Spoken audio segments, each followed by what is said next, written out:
जब केस चल रहा था मुतादिद बार हमने भी आपका ओपिनियन लिया, आप वैसे अपना ओपिनियन देते रहे, आपने केस को करीब से देखा है। जो फैसला आया है, क्योंकि माजी में जाहिर है बहुत से ऐसे केसेस हैं जिनकी बात बहुत ज़्यादा हुई मगर फैसले बहुत कमज़ोर थे और जब गए वो हाई कोर्ट्स में तो वहाँ पर टिक नहीं पाए। ये जो फैसला है आपको लगता है कि ये टिक पाएगा इमरान खान साहब की हद तक भी और बुशरा बीबी की हद तक भी? क्या उन्होंने इतना बड़ा जुर्म कर दिया कि उन्हें 7 साल कैद की सज़ा हो जाती? ओवरऑल मेरिट्स पर आपको लगता है कि एक तगड़ा फैसला है या कमज़ोर फैसला है?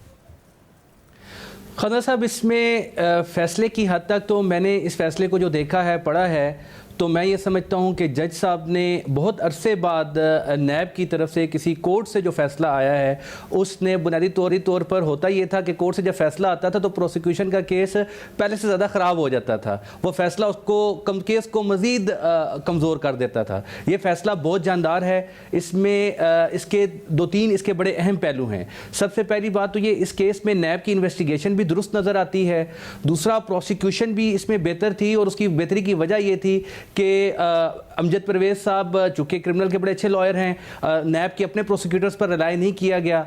और तीसरी बड़ी बात यह है कि जज साहब ने जितने भी डिफेंस के अहम नुकात थे उन नुकात का जवाब दिया है। ऐसा नहीं हुआ कि उन्होंने अहम नुकात को जो है स्किप कर दिया हो, उनसे सरफे नज़र कर दिया हो, अपने फैसले में उनको एड्रेस ना किया, उनसे जान छुड़ाने की कोशिश की हो, बल्कि एक एक नुक्ते का उन्होंने बड़ा तफसील के साथ जवाब दिया है और एक वेल रीजनड फैसला है जो नज़र आता है कि पूरी फाइल को, एक एक एविडेंस को पूरी जांच परख के बाद दिया गया है। दूसरा सवाल आपका है, यकीनन ये आज पहली दफ़ा आपने चूँकि सवाल किया है मुझे, तो वरना हम इस केस को इमरान खान साहब की हद तक देखते रहे हैं। मेरी नज़र में खान साहब की हद तक तो ये केस इंतहाई मजबूत है, लेकिन बुशरा बीबी की हद तक जो एविडेंस थी, जो जज साहब के फैसले से भी नज़र आया, मुझे लगता है कि ये बुशरा बीबी की हद तक सज़ा का केस नहीं बनता था। उसकी बुनियादी वजह यह है कि बुशरा बीबी को जिस बुनियादी चीज़ पर सज़ा दी गई है वो 2 बातें हैं। एक है डीड ऑफ एक्नॉलेजमेंट पर जो उन्होंने दस्तखत किए हैं, वो देखें, वो तो जुर्म हो जाने के बहुत बाद की बात है, 2022 और 21 की बात है जब वो कह रहे हैं कि आपने डीड ऑफ एक्नॉलेजमेंट पर दस्तखत किया। ये जुर्म उससे बहुत पहले सारा हो चुका हुआ था। दूसरा, उन पर ट्रस्ट में जो उनका नाम आया ट्रस्टी के तौर पर, उसकी बुनियाद पर दी गई है। तो मेरा ख्याल है महज ट्रस्टी होना, इमरान खान साहब का सेटलर होना एक अलग इशू है, लेकिन और उसके पीछे पूरा एक बैकग्राउंड है कि कैसे पैसा आया, किस तरह उन्होंने चीज़ों को हाइड करने की कोशिश की, वो एक अलग क्रिमिनलिटी है। लेकिन जहाँ तक इनका ताल्लुक है सिर्फ मैस ट्रस्टी होना, किसी की बीवी होने की हैसियत से, मेरा ख्याल है ये उनकी हद तक ये फैसला शायद सस्टेन ना कर पाए।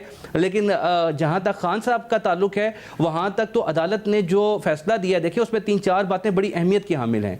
अदालत ने ये लिखा है अपने फैसले में और एविडेंस की बुनियाद पर लिखा है कि सबसे पहले तो एसेट रिकवरी यूनिट है, वो जो ARU बनाया गया था, वो बुनियादी तौर पर मकासद तो उसके ये बताए गए थे कि पैसा लेकर आना है, मुल्ज़िमान से रिकवरी करनी है, लेकिन उल्टा ये इसको इस्तेमाल इस काम के लिए किया गया कि जो स्टेट का पैसा था उसका फ़ायदा जो है वो प्रॉपर्टी टाइकून को देना शुरू कर दिया गया, जो कि उसके मकासद के बिल्कुल बरअक्स काम किया गया। यानी मुजरिम से पैसा लेकर आना था, आपने मुजरिमों को पैसा वापस देना शुरू कर दिया ARU के ज़रिए। दूसरी बात जज साहब ने जो लिखी, वो लिखा कि सुप्रीम कोर्ट को भी एक मिस रिप्रेजेंट किया गया उस पूरे सिनेरियो में।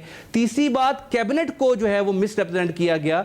कैबिनेट की जो पूरी कार्रवाई है और जिस अंदाज में वो नोटिंग चलती रही है, उसकी बुनियाद पर अदालत ने लिखा है कि कैसे पाकिस्तान में कैबिनेट को भी जो है वो डिसीव किया गया, मिस रिप्रेजेंटेशन की गई है। और चौथी जो अहम चीज़ है वो ये है कि जो नोटिंग जिसकी बुनियाद पर इस केस को बताया गया है, उसमें NCA को भी जो है वो मिसगाइड किया गया है। यानी उन लेटर्स का जो शहजाद अकबर साहब ने लिखे और उन लेटर्स के कंटेंट्स का पहले जो कोरेस्पोंडेंस वो करते रहे और बाद में जब उन्होंने प्रॉपर्टी टाइकून को फायदा देना था तो उस फायदा देने के लिए उन्होंने जो कोरेस्पोंडेंस की, उस कोरेस्पोंडेंस में उन्होंने ये बताया कि पहले वो बताते रहे कि साहब उनके खिलाफ केसेस हैं पाकिस्तान में, सुप्रीम कोर्ट में है, नैब में बहुत से केसेस हैं, बहुत से करप्शन के स्कैंडल चल रहे हैं, लेकिन बाद में अचानक उन्होंने जो है एसेट रिकवरी यूनिट ने यू टर्न ले लिया और उसके बाद उन्होंने कहा अब वो केसेस सेटल हो गए हैं। और ये तासुर दिया गया कि जो पैसा आप नेशनल क्राइम एजेंसी, ये कहते हैं ना जी सिविल लाइबिलिटी थी,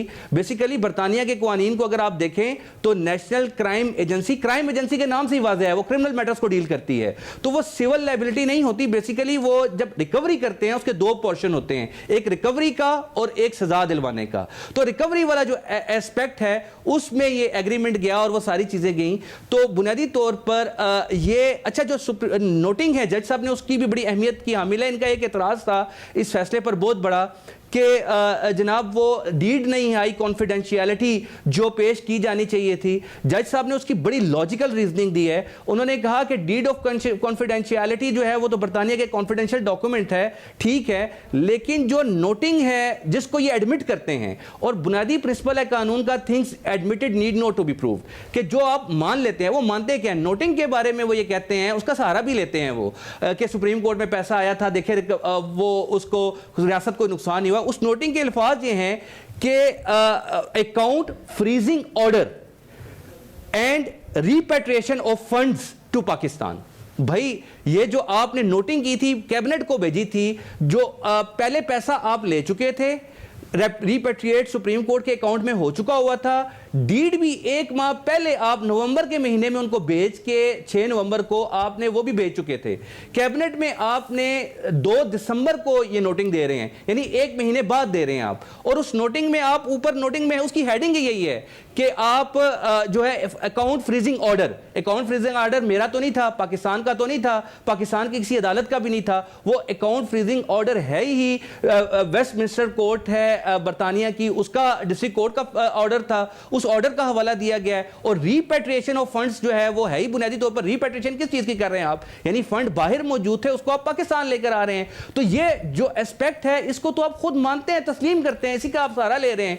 तो जज साहब ने कहा कि वो डीड ना भी हो तो इन एडमिटेड फैक्ट्स की बुनियाद पर जो है ये इसका जवाब। मगर जब हाई कोर्ट में मामला जाएगा तो जो कुछ मामलात हैं जिसमें यह बताया गया कि नैब हेडक्वार्टर ने वजारत खारजा के जरिए बरतानवी अथॉरिटीज़ को म्यूचुअल लीगल असिस्टेंस की दरख्वास्त भेजी, जिसका जवाब नहीं आया। 5 दस्तावेजात मांगी गई जिसमें प्रॉपर्टी टाइकून के अकाउंट्स और हसन नवाज से खरीदी गई वन हाइट पार्क के फ्रीजिंग ऑर्डर की तस्दीकशुदा कॉपी, नेशनल क्राइम एजेंसी की पाकिस्तानी हुकाम के साथ राब्ताकारी की तफसीलात, प्रॉपर्टी टाइकून और उनकी फैमिली के साथ एनसीए का सेटलमेंट एग्रीमेंट।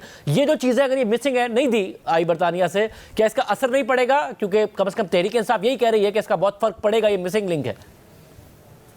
नहीं मेरा नहीं ख्याल, क्योंकि ये फैसले में इसको जस्टिफाई किया गया, ये जितनी चीज़ें हैं ये चीज़ें उस नोट की मौजूदगी में जो शहजाद अकबर साहब ने खुद लिख के इमरान खान साहब को दिया, इमरान खान साहब ने उस नोट को अप्रूव किया, उस अप्रूवल के बाद उस नोट को कैबिनेट में पेश किया गया और उसकी बुनियाद पर उसको एजेंडे में शामिल किया गया। एजेंडे में शामिल होने के बाद फौरी तौर पर वो कैबिनेट में आया और उसमें वो खत ले रहा कर उसे कहा गया कि हम इसको कॉन्फिडेंशियलिटी की बुनियाद पर हम इसको अप्रूव कर रहे हैं। ये जो पूरा है ये पाकिस्तान के रिकॉर्ड का हिस्सा है और ये कोई आम रिकॉर्ड नहीं है, ये कैबिनेट का रिकॉर्ड है और ये कैबिनेट का रिकॉर्ड जो है वो अदालत में आया है और इस रिकॉर्ड का सहारा लेकर वो ये कहते हैं कि हमने तो पैसा सुप्रीम कोर्ट ऑफ पाकिस्तान को दिया है। तो अब और ये बात भी एडमिटेड है। ये देखें, ये सारी चीजें किस चीज से रिलेटेड हैं, ये रिलेटेड हैं कि क्या इन चीज़ों की ज़रूरत तब पेश आती जब आप ये कहते हैं कि पाकिस्तान में तो कभी कोई पैसा आया ही नहीं है, बरतानिया ने तो कभी कोई पैसा रिकवर ही नहीं किया।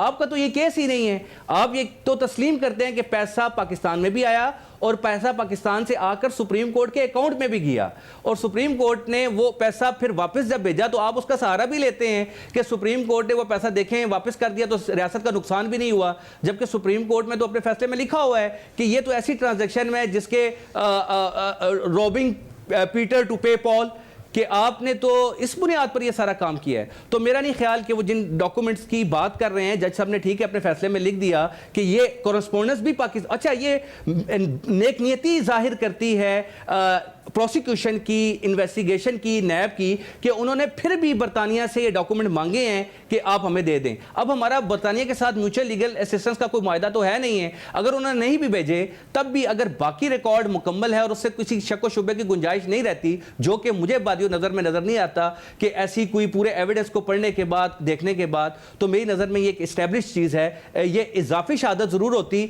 लेकिन ये बेनिफिट ऑफ डाउट नहीं देगी। बहुत शुक्रिया इमरान शफीक, तफसीलात बता रहे थे। मामला जाएगा कहाँ? कल इमरान खान साहब खुश थे कि आर्मी चीफ की मुलाकात हुई है, बैरिस्टर गौहर से भी, अली बिन गंडापुर साहब से भी। आज उनकी तरफ से बहुत सख्त ट्वीट आया है जबकि फैसला सामने आया है